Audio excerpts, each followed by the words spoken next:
Dans un vaste centre de loisirs, juste à l'extérieur de Toledo, dans l'État américain de l'Ohio, les résidents reçoivent des vaccins contre le coronavirus. On ne se contente pas de leur injecter le vaccin qui pourrait leur sauver la vie, puisqu'ils obtiennent aussi une chance de gagner $1 million.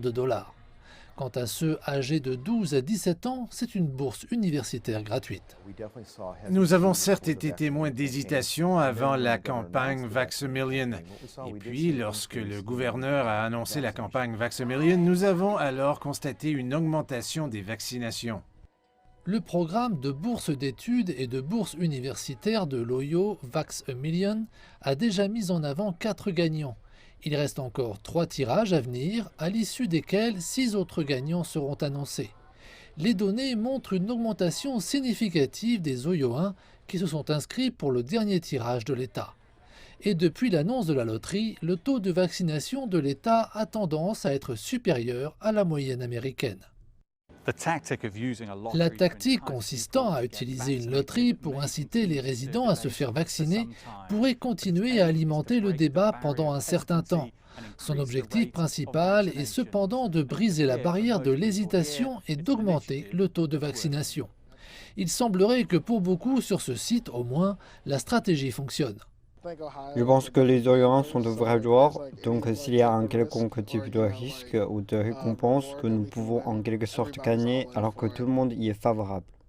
Je pense que c'est plutôt sympa, ça encourage nettement les gens à se faire vacciner. Je connais quelques personnes qui l'ont fait parce qu'elles veulent gagner $1 million ou cette bourse gratuite. Bien sûr, c'est une incitation à coup sûr, je vais sans aucun doute y participer. Qui ne veut pas gagner $1 million?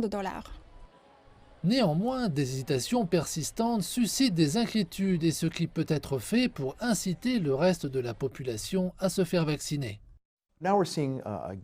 On assiste davantage à une pente descendante, une sorte d'hésitation à nouveau.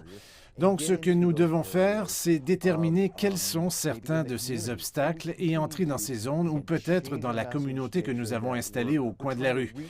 Ou y a-t-il autre chose? Alors nous continuons à changer notre message et essayons d'atteindre les personnes qui ont ces barrières.